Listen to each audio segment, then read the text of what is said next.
Major funding for Men Get Depression was provided by the following organizations: by the National Institute of Mental Health, and by the WellPoint Foundation, serving 14 states as the Anthem Blue Cross and Blue Shield Foundation, Anthem Blue Cross Foundation, Blue Cross Blue Shield of Georgia Foundation, and WellPoint Foundation.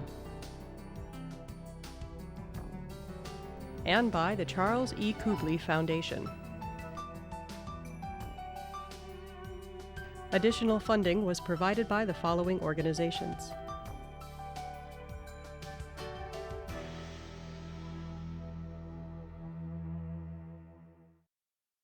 I didn't want to deal with life, I didn't want to have to go out there and face life. I just wanted to stay in bed all day.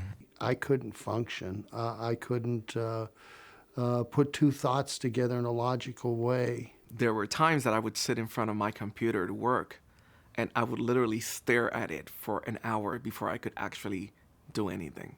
I was verbally abusive to people around me. And the only emotion that I showed them was anger. I had a high degree of anxiety. I felt a sense of loss of self-worth. I don't think about anything. I don't want to move. I don't want to eat. I don't want to do anything. Just leave me alone.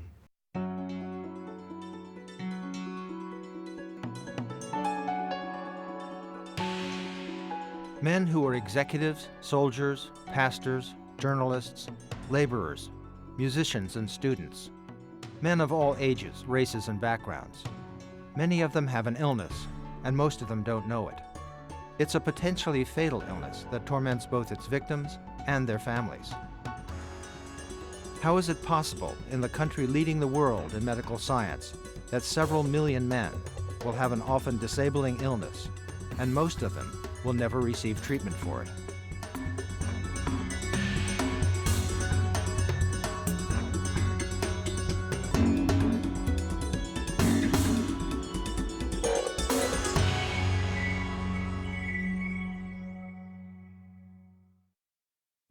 Any guy would feel down after becoming ill, losing his job or a loved one to divorce or death. But how does he know he's depressed? How can he tell the difference between grief, stress, and sadness caused by life's setbacks, and having an illness that may need medical treatment before it gets worse and possibly spins out of control? I'm turning 40 here in a few months, and I'm thinking, I don't know, maybe I'm having a midlife crisis. I don't know. Depressed men often believe that the way they feel is just the way life is. It's not going to change. And because they never seek treatment, their life hurt's sense of reality is never challenged. I've been suffering from depression, it seems like to me, for, 8 or 9 years now. I don't feel like I'm suicidal or anything, but I feel like, I'd just rather not wake up in the morning the next day. I'd rather be dead, but I don't feel like killing myself or anything like that. But I just wish that, my wish is that God would just let me die in my sleep or something. And no one wants to talk about that, you know what I mean? And I feel uncomfortable talking about depression in certain situations. And even though I know that a lot of people are feeling it, my real deal is depression is weakness, okay? Depression means I'm weak. I did not have a name or a term to put on what I was feeling because I didn't know what I was feeling. I was verbally abusive to people around me, and that I could very easily start isolating, go sit in front of the television, pull the curtains, get some emotional food like ice cream, and sit there and shut the world out. People just felt like I was ready to snap. I remember being a teenager and just tearing apart my room, just going absolutely nuts, knocking stuff over, breaking things that I had just bought. I remember people saying, well, why are you so angry? And I had been living with it for so long, it was just part of me. Depression clobbered me when I was publisher of the Los Angeles Times. While rising to the highest level of two of the world's leading media companies, Tom Johnson was living with a terrible personal burden. I found it very difficult to awaken in the mornings. Very difficult to get up and out of bed in the mornings. And I really just was down. Really so down. But I kept it very secret. I did my best to continue as a strong, dynamic leader on the surface, to put up that front. But beneath, I was going through great agony. As far back as he can recall, James struggled with a negative attitude that undermined his self-confidence. That cancerous attitude, that self-defeatist attitude where, you know, you can go out there and conquer the world, but then there's that voice say, who are you, you know, to conquer the world? You know, you can't do that. And it's always there. Then I went to Iraq, and that's when I really started to notice that there was a problem with depression. The whole time I was there, there was no one I could really be open with, because no matter what you're feeling, no matter what you're going through, mission first. It was always, you know, hoorah. People are gonna be shooting at us and trying to blow us up, you know, go for the gusto. I kept telling them, you know, I'm having problems, and it's like every time you talk to someone in a war environment, they assume you don't really have a problem, you just don't want to be here. I went to the chaplain a couple of times, and basically his advice was, you know, you're not going anywhere, so, you know, deal with it. Like many men with combat experience, Hugh was shaken when long repressed memories of Vietnam suddenly returned.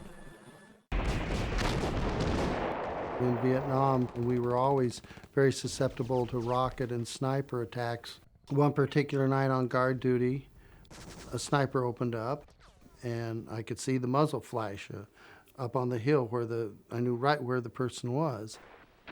And I just blew the bejeebers out of the whole area. And I know in my heart that I killed him. Part of the hypocrisy in life is that I'm called to stand in front of people to list these rules from the Almighty. And I'm also one of the people that has broken one of the major ones. Maybe what I am is angry with myself. Let us pray it in unison.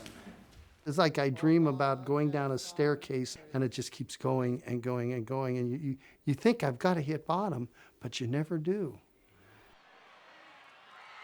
When Eric Hipple was starting quarterback for the Detroit Lions, he had ample reasons to feel as good as any athlete playing at the highest level of his sport. But he didn't. I'm in the height of my career.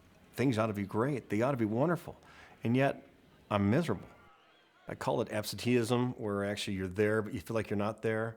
You know, like where things become like overwhelming, and all of a sudden you get like brain lock, you know, you can't go forward, you can't go backwards, and you get caught in this place, you just don't know what to do next. And so, you know, you try and fight through it, but then sometimes by doing that, you just end up getting like deeper and deeper down, and so then you almost kind of give up. Like for me, it's really hard to explain to Shelley. She doesn't have these, you know, this thing going on, so it's really hard for me to explain to her what it's like to when you just don't feel like, when you just you know. Depression undermines confidence in one's judgment and abilities, one's worth as a person, and for some, even their reason for living. My performance at work did start to suffer because of the state that I was in with the depression. I didn't even want to have contact with people on the telephone. So you can imagine a reporter, a newspaper reporter, trying to do his or her job, not wanting to have any contact with anybody. Nice shot. The depression affected every aspect of my life, at work, all the relationships that I had, and the marriage also. The more Claire tried to help me, the more I pushed her away. We did marriage counseling, and I was the resistant one always. I thought that things were not going to get better, and that it didn't matter how much we worked at the relationship, that they were not going to get better, they were only going to get worse, that I was not going to be a positive influence in the relationship, either with Claire or with the boys. I told Claire and the kids that I thought they would be better off without me in the home, and so I moved out, left, and was living by myself. I really had virtually no contact with anybody except for when I went to work. I really reached the point where I thought that the only way to end what I was going through was to take my own life. At its worst, it was like, you know, hang on from 1 hour to the next hour, just wishing somebody would put you out of your misery. I really thought of checking out. I mean, I just felt like I can't find an answer to this. I actually physically went through purchasing a gun and toying with the idea of putting it in my mouth. I had a few of those episodes that were real serious like that, and that's why I don't own a gun anymore. So. In that apartment, I basically set up everything that I needed to do to hang myself. I really was serious about doing it, and when I reached that point where I could have done it, I stepped away.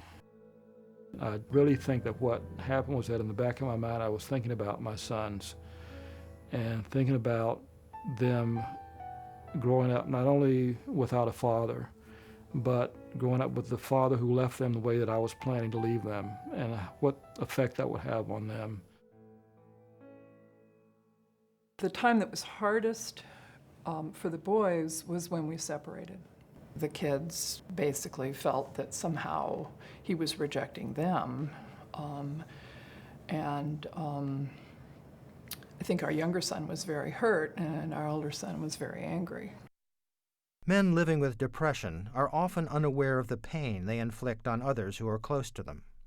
We had had such an incredibly warm and close relationship his whole growing up years.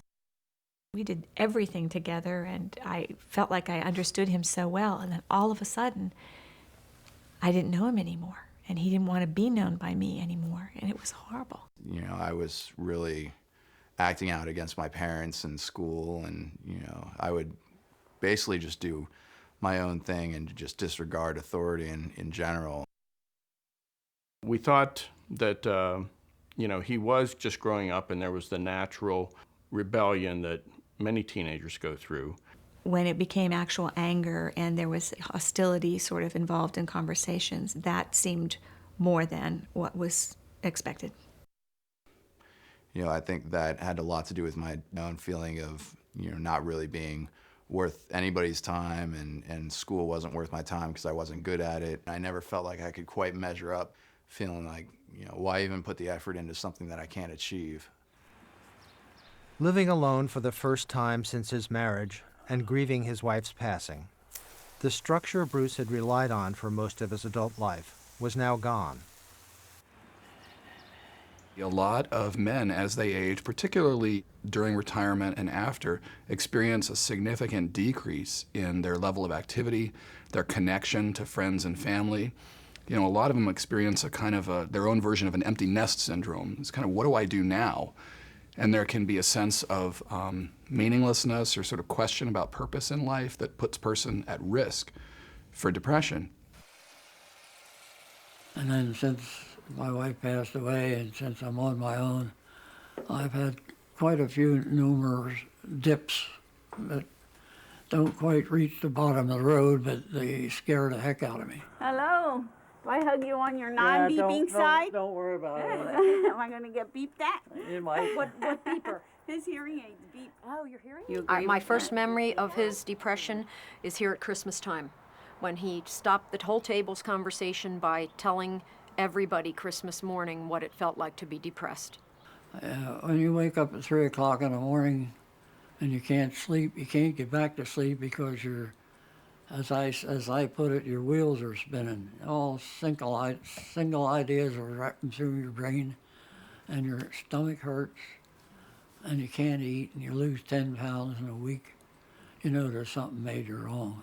And he literally could not get off the sofa. He was just paralyzed with the depression. You get depressed, you're depressed. It's like living in hell. If that's hell, I don't want to go there.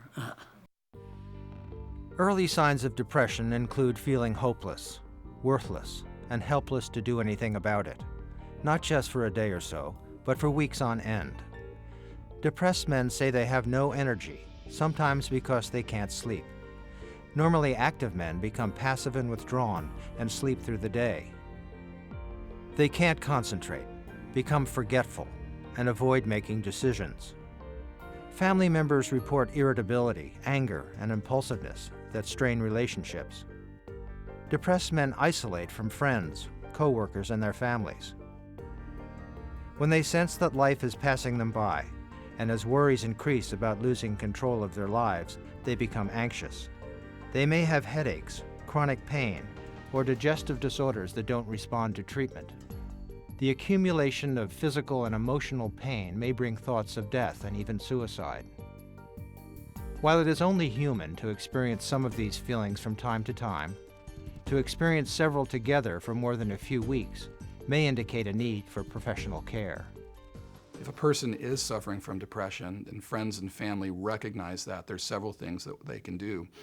Probably the most important is to not sort of buy into this code of silence about it, but rather to talk about it openly. Even when confronted with the hard truth, it may be difficult for depressed men to accept it. Instead, they may regard a loved one's effort to help as criticism, retreat into themselves, and shut loved ones out. My wife calls it rageaholic. I would just be like, you know. Where you guys going? I mean, I always felt like I was walking on eggshells. Come home, was he going to be Mr. Wonderful, or was he going to be a bear? You know, I'm out of here. I can't take it anymore. You're driving me crazy. In desperation, I was saying to David, we got to do something. This is just out of control, you know. And he wasn't having any of it. She actually told me the truth, that I'd been really miserable to live with, that she had actually thought about leaving, you know, with the kids. Men raging out against the world are often raging in against themselves, persistently repeating a judgment that they are weak and fearing they will be scorned if they ask for help. You make decisions that you probably wouldn't make normally. And like there are a lot of impulsive behavior, a lot of stuff, thrill seeking and stuff like that I did anyway. And I didn't suffer the consequences all the time. A lot of other people might have. I look back and some of the things I did to try and achieve happiness, obviously, weren't the best decisions in the world. My thing of choice was alcohol, pretty much, had been for a long time. I'd either numb out by engaging in substance use, or I would go on, these intense, like spending kinds of things. So I'm well aware of that. And the other one, really, at least, the one that destroyed my first relationship, my first marriage, was philandering. I would feel so sad, or I would feel so upset, or I would feel so angry that it was just better to shut all of that off. And that was really why I did alcohol and I did drugs. It was this overwhelming sense of if I could just fill in the blank, I'd be okay. People would like me, women would like me, my family would like me. I wouldn't feel like the lone stranger. It got to the point where I would just look for different substances that would take me away from the depression. We knew that he was making a lot of wrong choices, that he was living in a very scary place, and frankly, those were the darkest days of all, because we literally did not know if he was alive or dead. Moise has struggled alone against depression for many years, drinking to dull his pain. I think alcohol and depression, go together. His daughters remember growing up in a home with a father who was present only in a physical sense. I didn't see him as a father because he just was total hopelessness, withdrawn. He was just he was physically a person that was in the room, but there was no conversation there. There was no involvement. And to me, I really thought he didn't care, or he just didn't love us, or didn't love us enough. You can have a family, you can have everything, and you stay, inside you don't believe you have the family. They used to, I think they used to hate me, Depression strains existing relationships and makes it difficult to form new ones. I've had several relationships where they're like, why can't I just get close to you? And I've sort of kept him at arm's length. We dated until about the end of January, and that's when we broke up. So we were together about 9.5 months. He would often say that there were things about him that if I knew, I wouldn't feel that way about him.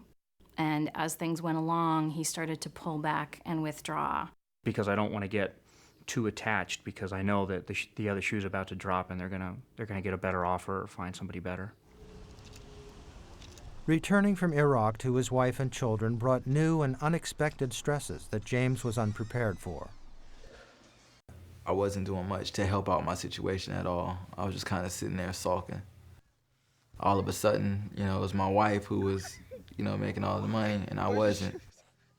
My wife, she'd be crying, and she'd be on me, and she'd be like, well, how you do this? And I didn't care. It's like I wasn't even there. It was like nothing bothered me. And she would say, you're cold. I was like a stone, and I was, and I realized that. And I kind of hated that, I wanted to feel bad. I wanted to feel something.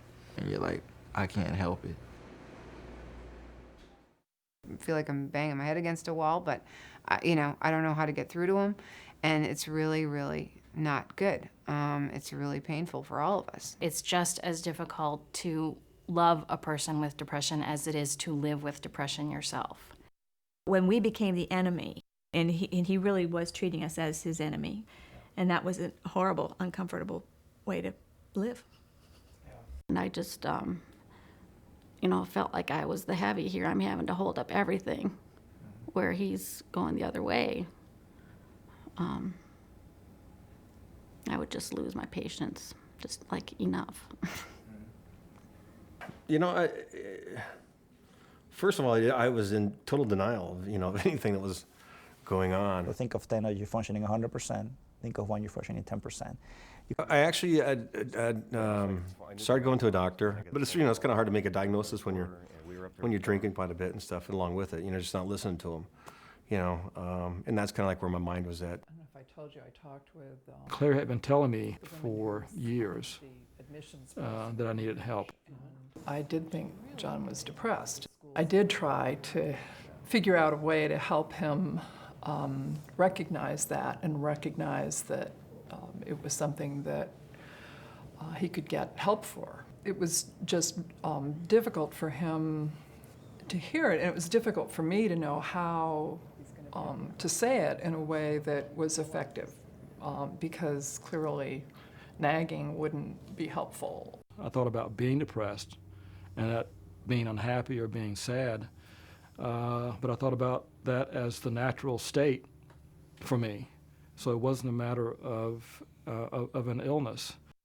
Edwina, my wife, was the first to really look at me and said, there is something wrong with you, Tommy. You need to see a doctor. I just told her I was not going. I had always worked my way through my problems, whatever they were. Real men do get real depression, just as they get real hypertension, sometimes real cancer, sometimes real diabetes, other issues. They do get depression. And coping with those requires real strength. A lot of obstacles stand between men and treatment for depression. By far the biggest is stigma, causing men to feel ashamed for having a mental illness. Growing up in the inner city, you don't discuss emotional things with other people. The stigma was there. You'll be classified as crazy or, loony. In Hispanic cultures, particularly men have a harder time admitting to having emotional issues. I come from a religious family, and there's always this idea that, everything can be cured with prayer, which I'm not saying prayer is not powerful and helpful, but they tend to discount any other alternative. When you talk about mental health, you go to mental health, no, it's local, it's crazy. Being Asian makes it harder to seek out help, because there's a cultural belief that goes like this. If you have a mental illness or a psychological illness, you're actually being punished for something that you may have done or your ancestors have done. So from that perspective of things like honor and saving face, where is there room for a man to say he's in pain? It's very, very difficult. I guess being black, depression is really not brought up as, if you're A, B, and C, then you're depressed. I thought I was probably just, weak, or I was probably just, not man enough to handle it. I already felt different from everybody else. Recognizing depression was going to be one more thing that was going to separate me from everybody else. I was very, very reluctant to go to a psychiatrist. I think that for many in corporate America and in other positions, that knowledge that you have depression, knowledge that you have a mental health condition is too often used against you. And so I was really afraid of people knowing that I was going through what I was going through. I didn't want anyone else to know that. I was embarrassed about it. You can run from your pain, and you can run for it for a long time. But there are some things that just happen in your life where the pain is just so great. And you do one of two things. You either die, or you decide, it's gotta be better. And so I hit that.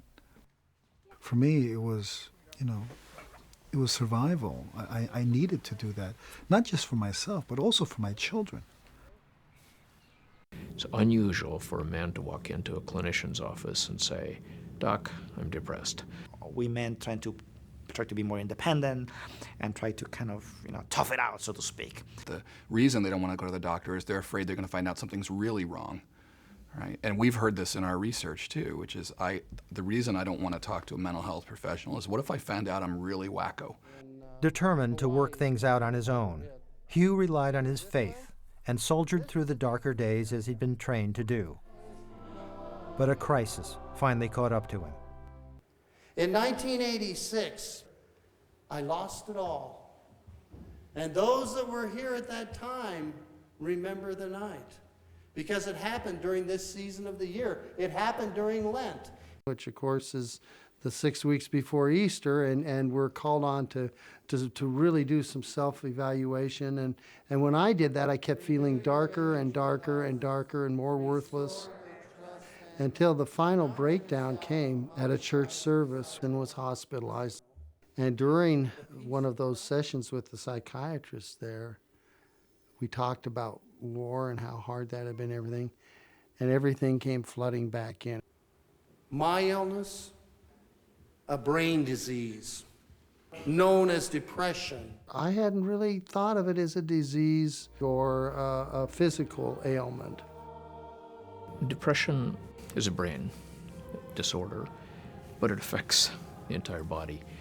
We're now screening people in our cardiovascular center because the risk of dying from a myocardial event, a heart attack, is 3.5 to 4 times greater if one is also depressed.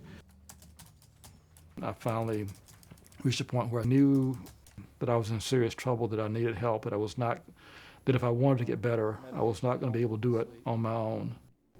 And it's not just a matter of responsibility. He came in for one session and was probably one of the most profoundly depressed men I had ever met. He could talk and he could tell me what was going on with him and how unhappy and dysfunctional and falling apart his life was. But he didn't move very much. He had very little facial expression.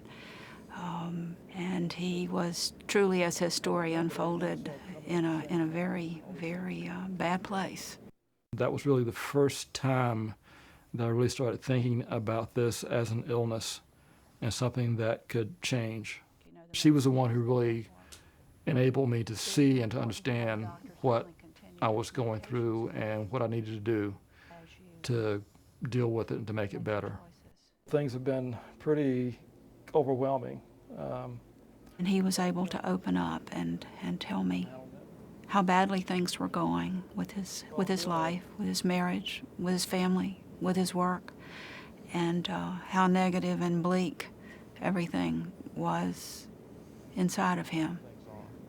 And in that letting go, he really was able to reach out and actually ask for help. This was so foreign to him.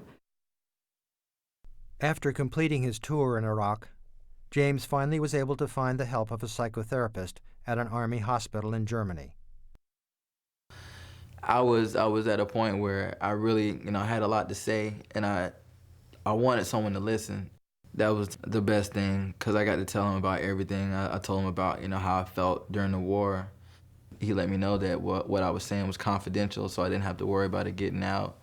And he told me, don't let the military think that you're, less of a man because you have these feelings. He made me feel more adequate, I guess, more adequate as a man. So, he started the process of healing for me. That's what a therapist is someone that you can open up to and tell that person what you're thinking inside, how you're feeling about it, what kind of things you're doing in your life. It's like opening a little window into yourself. The right kind of talk therapy would help, because I have so many things that I need to get out of my mouth from the dreams I have every night. I think it would help me. It's just I'm so picky about whom I spill my guts to and allow to control my mental strings. So that's scary for me. It's even hard for him to talk about it to me. And he may talk to his family somewhat, but I don't know that he really lets loose of the things, like he was saying, deep down inside that he really needs to get out. Maybe if he could get help somehow, just learning to communicate it, just so I can better understand him. Because it is hard to support if you don't understand what's going on. Eat your eggs, buddy. Fork, please. Not that I have anything against therapists, but we're not able to do.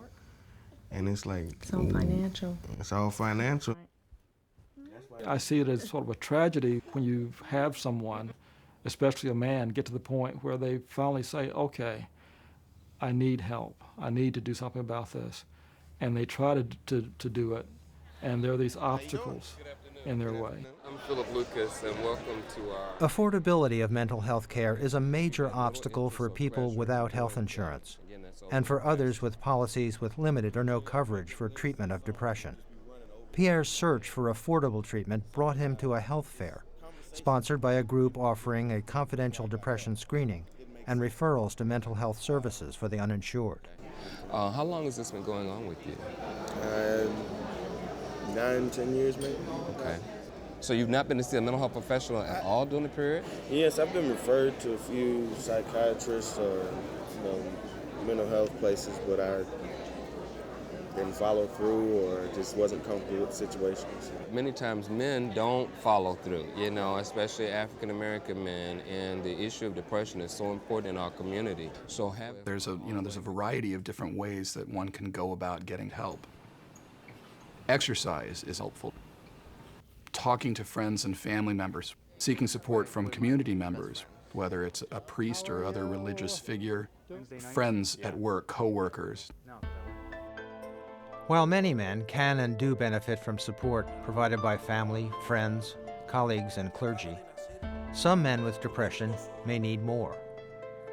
Professional help should be recommended to anyone at risk of harming themselves, damaging family relationships, or losing their livelihood.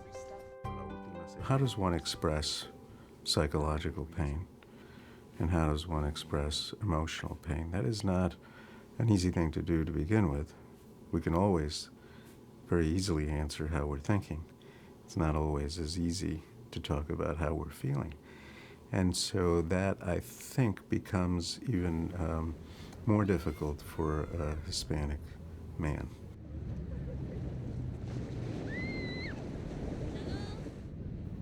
You know that when you go to a doctor, they ask you what your symptoms are and why you are going over there. It was hard to me to tell, that was a change, so. Con toda la construcción Con toda la construcción. que hay aquí en esta cuadra. When he finally opened, it cost him a lot to talk about it because he likes to keep things for himself. Is there something in particular that you would like to be able to cover in our therapy sessions? I know it's hard. But if you want to answer that in Spanish, you can do that too. How to manage situations, really tough situations. How can I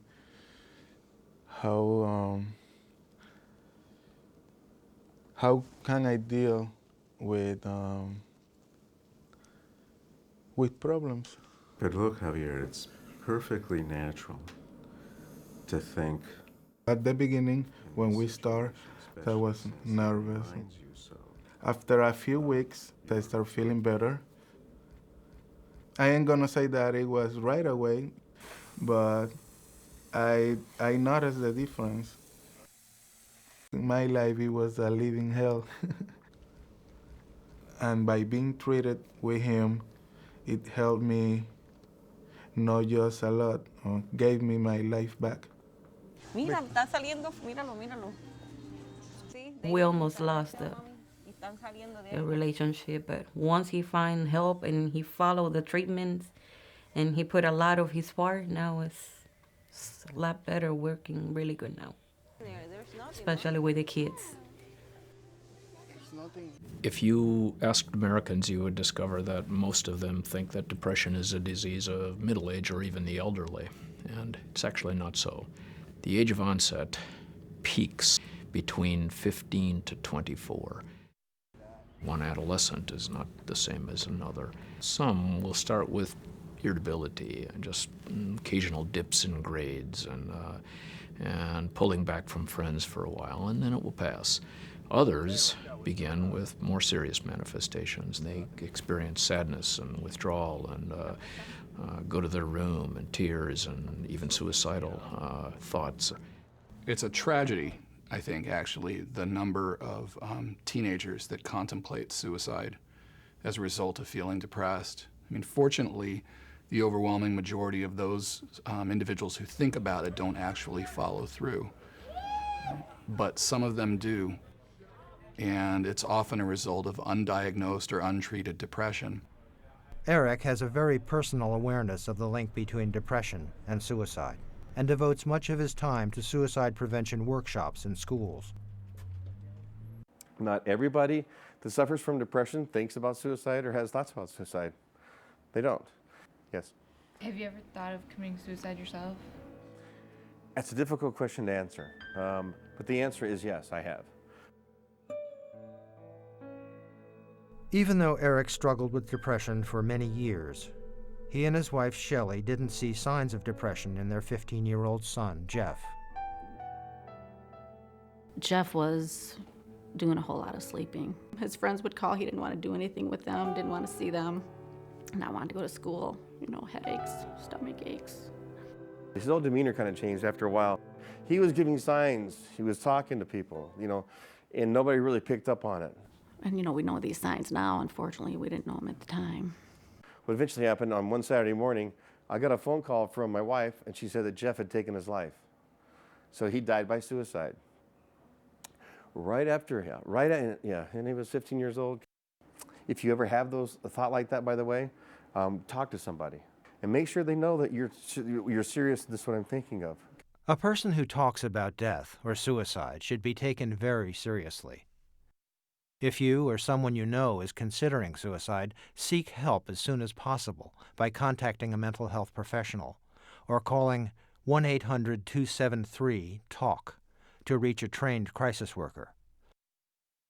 It's hard to separate between depression and suicide because the vast majority of suicides in the country and in the world are linked to depression. My son was not under treatment for depression, and he had not been diagnosed with depression.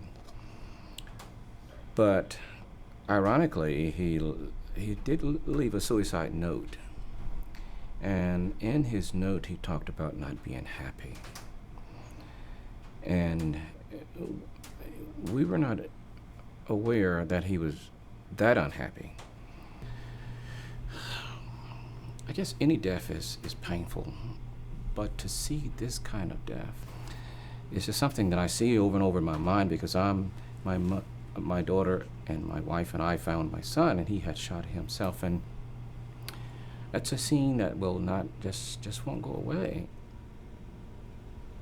So if you see a teenage boy, for example, who used to be very animated and sort of an emotional person who turns into our stereotype of a teenage boy, yeah, whatever, that's okay, nothing, right? Should we be worried about that? And maybe having that conversation with the people that we care about, with our children, you know, saying, look, I care about you, and I'm wondering, you seem less sort of up.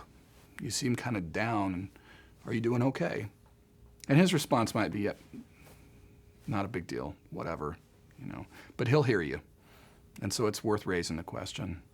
I've been told that I can, you know, reach a point where I'm happy again, but will I ever really do that? I mean, you know, maybe, you know, the doctor doesn't know everything. Maybe I'm that case where you don't get better, that I'm just going to succumb to this disease, even if I realize that it's an illness. When someone is that despairing and that hopeless, and all aspects of their life seem to be in turmoil, and there's no real safe place, you would start, I think, with medication therapy pretty quickly, and we did. Medication in this culture is something that you take when you have a major problem, right? So if a man is not seeing depression as a real serious problem, he's probably less likely to be interested in taking medication. I can think of several doctors before saying, you know, you might want to think about some antidepressants. And I would be like, no, it's not that bad. I'm not that, I'm so screwed up, but I'm not that messed up. As I read some Antidepressants affect patients differently, and many negative myths about their risks, side effects, and their effectiveness have dissuaded many from using them and caused others to stop. But there is compelling medical evidence from over 20 years of use that when taken as prescribed and monitored by a physician, antidepressant medications are safe and work for most patients. It took some time to work, and it was like, I can't tell. I don't know. I don't know if I feel any better. I don't know if it's not working. You know. And I talked to the pharmacist, and they'd say 4 to 6 weeks. Well, it's been 4 weeks. Well, it could be as long as 6 weeks. And it's like, what the? Come on, you know. I mean, it took me 30 some odd years to get here, and you're telling me that, you know, it's going to take me another month and a half. But it started to feel better, and then it started to feel a little better. And it started to feel a little better than that, and it kept, you know, until finally I felt like, once I felt up a little bit, that's when it really occurred to me that I've been operating with a low-grade depression for all of my life, because I hadn't felt like this at all. Like medications for other illnesses, there are different types of antidepressants, some taken in combination and others by themselves. Because dosages and side effects vary from patient to patient, their use should involve regular monitoring by the prescribing doctor. I do not believe in pills. I never took pills. I was against medication except for headache medication. But these antidepressants work. I am an example of a person who takes a morning medication and a person who on most days is back to his old self. And it's a wonderful, wonderful feeling. It's part of who I am, depression is. But I don't fear it because I know what I have to do to keep it in control. And if my meds don't work one way, I know another way I can go, or I have a doctor that will show me another way to go to get treatment for it. It's very important for him that he stays compliant and stays on his medications to be able to function normally and to have a good life. The one time that I wasn't compliant was because of a church. I was in a Bible study, and people were saying, you know, if you're able to have enough faith, then you shouldn't have to take any medication. That's, you know, kind of an act of faith to not take medication. So I went off for 3 days, and in 3 days I had to go back to the hospital to get leveled out again. If it's something that basically with the chemicals of the mind, there's no reason why a minister wouldn't be just as likely to have that as anyone else. I have to say, I mean, I've been doing really well. I saw my primary care physician, and she sent me to a psychiatrist, and they diagnosed me with depression, and I've been in treatment since then. I'm taking medication, and I'm taking therapy as well. There's people that say you shouldn't take antidepressants, and I respect people that decide not to take medication for whatever reasons, but for me, they've been a lifesaver. Careful, this is hot. I'm gonna put it. I can't explain exactly what happens, only that I'm not sad as often. And even when I'm sad, it's to a manageable level. It's like walking around without glasses, and all of a sudden you put your glasses and everything is clear. That's the effect for me. For chronic severe depression, a combination of therapy and medication are better than either one alone. How has your mood been? You know what? I've just like this last, I don't know what it is, week or week and a half, just it's like I feel like I've run out of time, you know? Okay. Like, so stress is like coming up there. And I don't know if because I took on too much all at once or not, if that was it.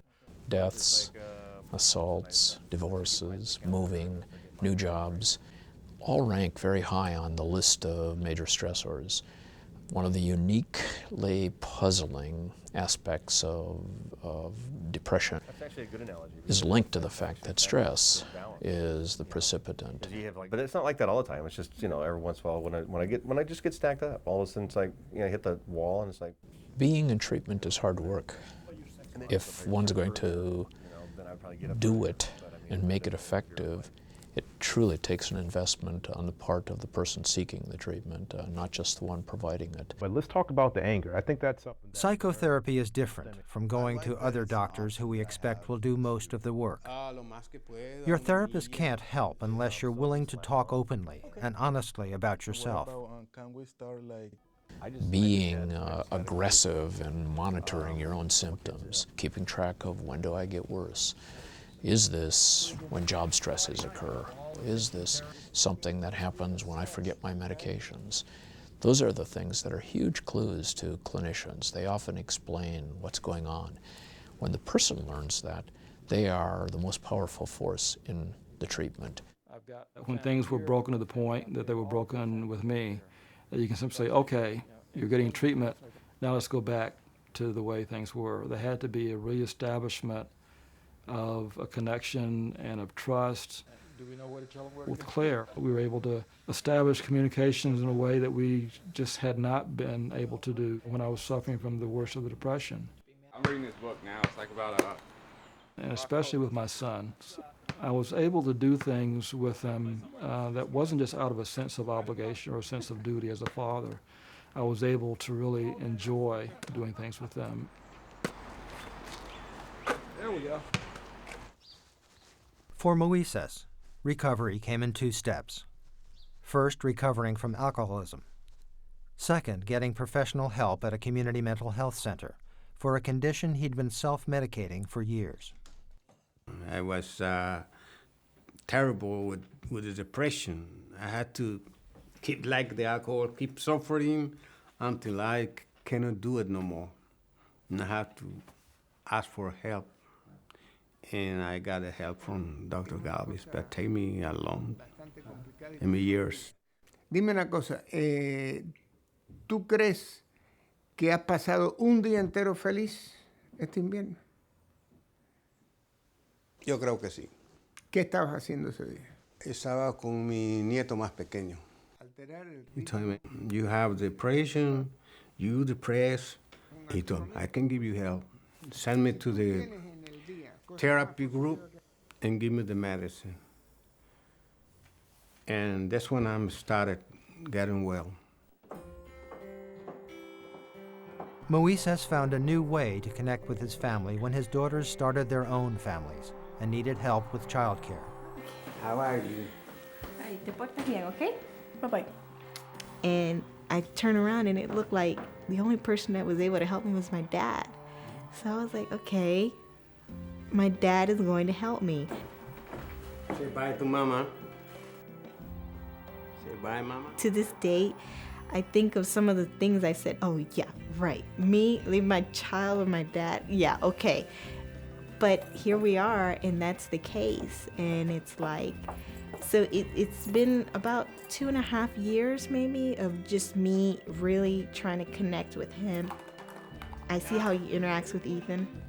And although he wasn't there for us, he seems to be doing a really good job with our kids.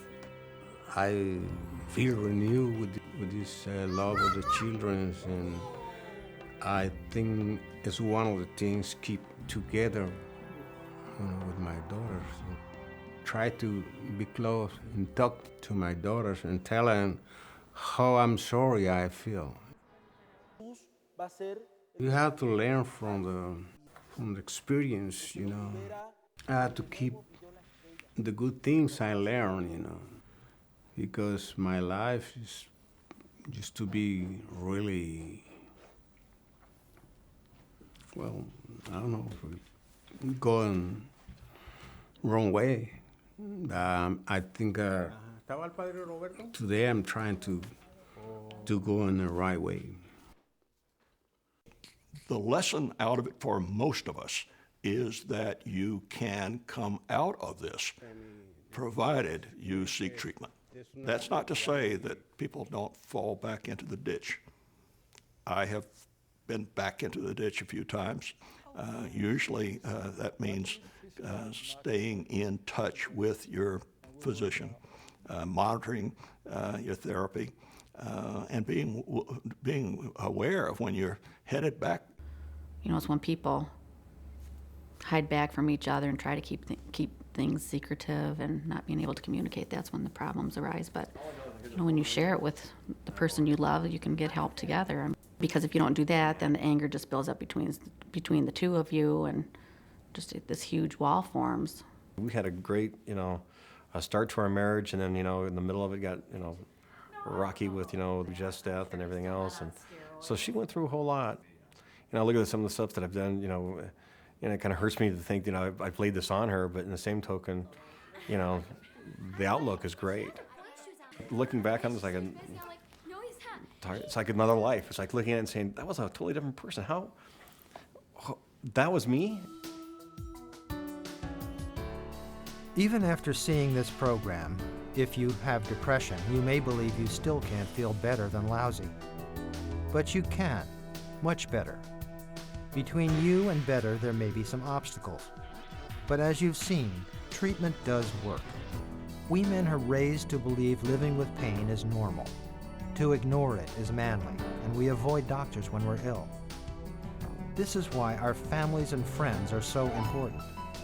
They can give us a push in the direction we really need to go. But we have to listen when they say, I think you may be depressed, and you need to get some help. Are you listening? If you recognize the signs of depression in yourself or a loved one, you may need support right away. For free help, call 1-800-273-TALK, 1-800-273-8255.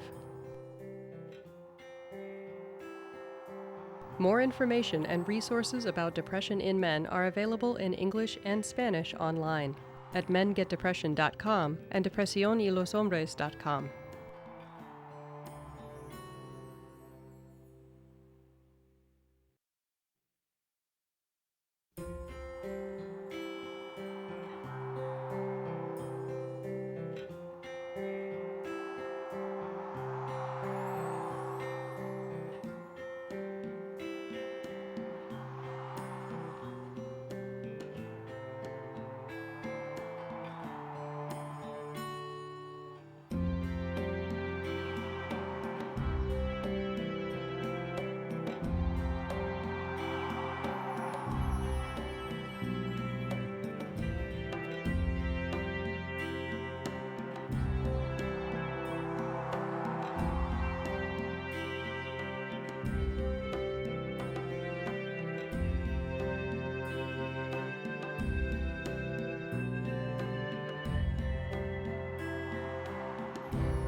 Major funding for Men Get Depression was provided by the following organizations: